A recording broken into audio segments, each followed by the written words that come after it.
When a woman feels like she's disconnected, she starts complaining. Well, the complaining creates conflict at home. Now you've got two people who are really unhappy in a relationship, and neither one know why.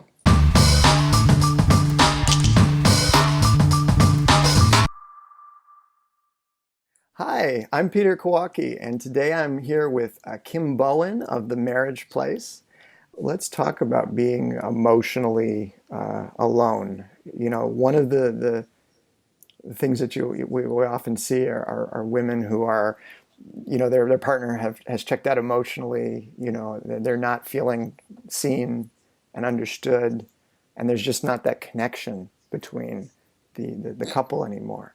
So how can couples, how can women in particular start to address this issue and get that intimacy that they're craving so much?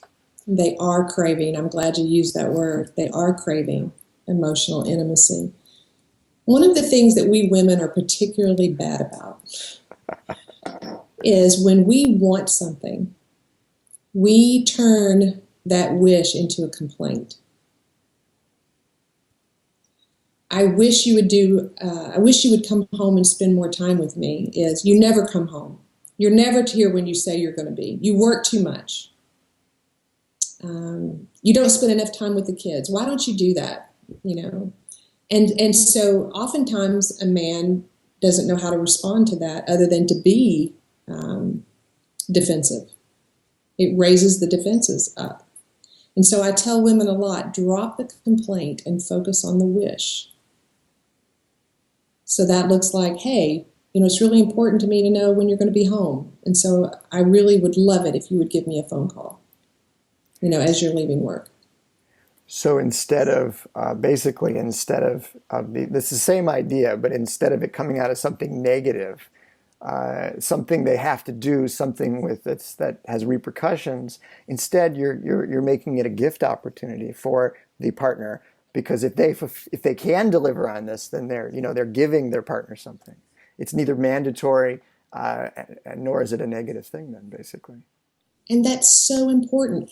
I read a study once. I wish I could remember where I found it, but it was talking about what does a woman need to be happy in a relationship, and what does a man need to be really happy. And so, sex was, of course, right up there for men, number one. But tied with that is no conflict at home. No conflict at home. So a woman, what she needs most to be happy in a relationship is connection. When a woman feels like she's disconnected, she starts complaining. Well, the complaining creates conflict at home. Now you've got two people who are really unhappy in a relationship, and neither one know why. You know, they just feel really unhappy, and they blame the other one for it. When they both have reasons to be unhappy where they are, they just need to tweak one little thing to turn the whole thing around. What is that one little thing they need to tweak? Well, for the woman, turn the wish into a complaint, or turn the complaint into a wish. Learn how to communicate what it is you want and need without it sounding like a criticism for all the things your spouse isn't giving you, right? And for a man, learn how to stand in that space when your wife is human and blows it. When she is angry, don't avoid it, don't hide from it, stand there in it, and learn how to respond to her in a way that doesn't escalate the conflict. Mm-hmm. Well, I know one of the things that, you know, as a man, sometimes, you know, we're supposed to be rough and tough. We're supposed to be, you know, in some regards, we're almost supposed to not be emotional people. You know, we're discouraged sometimes from being that. So, but it's interesting that the way you describe that, you know, was almost in a manly context. You know, stand in there during the fight. You know, when that negative energy is blowing at you, be a man, stand there, take it, survive that, you know, and stay calm. Don't get all, you know, frazzled. Stay calm and handle the situation. So it's interesting that you put it in a very masculine way that, in some regards, subverts this I can't be emotional, you know, men don't cry, men can't do this. It's very manly the way that you put that, actually. We call it relationship jujitsu. Duck under the anger. Duck under the anger. Yeah. You get on a football field and you've got a really angry guy who's, grabbing the face mask of the guy in front of him. And, what's the guy going to do? Well, he's going to meet that escalation with this. And then we go here and then we go here, and that's what we do in relationships. And we teach clients to duck under the anger. So, yeah. So if men aren't trained or raised in many regards to be emotionally available, do you have any exercises or techniques you recommend to for a man who realizes that he's not always emotionally available but wants to be?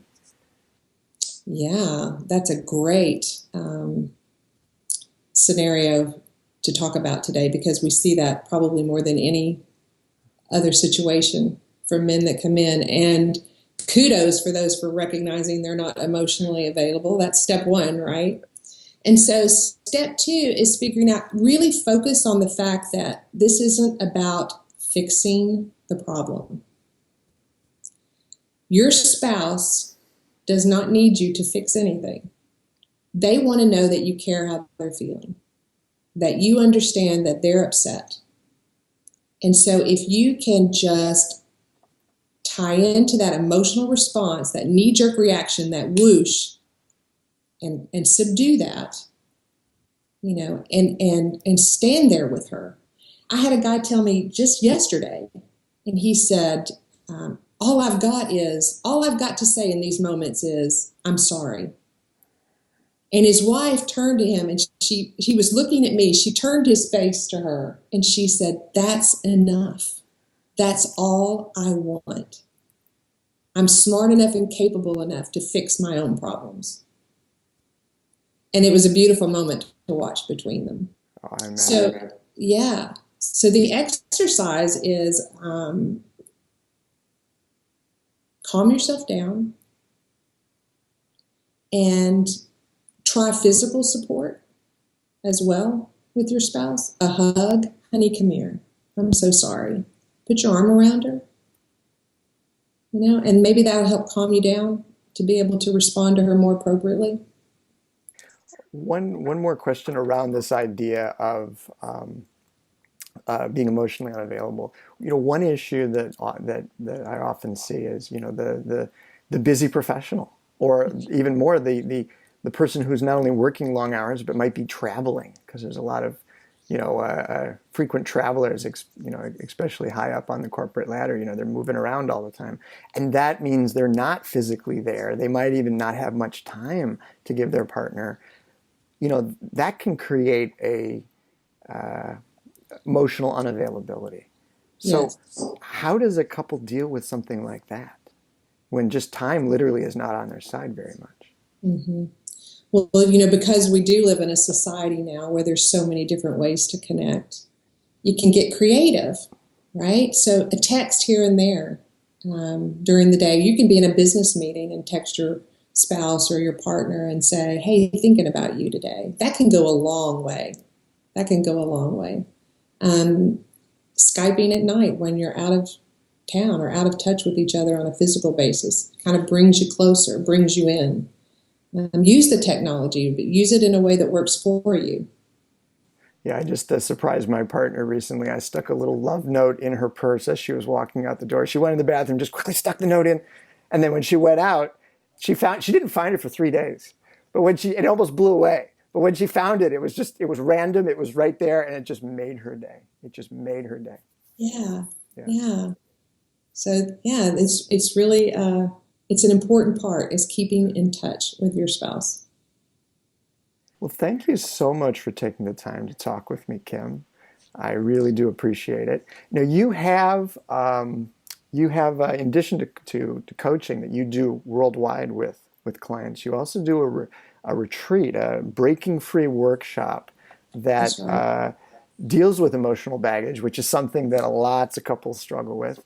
And they can find this at your website, marriageplace.com. marriageplace.com. The workshop's listed there. We do it once a month. All right. So it's great. We have people fly in everywhere to come to this. So it's a good thing. I believe it. So thank you again for taking the time to talk with me, Kim. Oh, Peter, thank you so much. This was fun.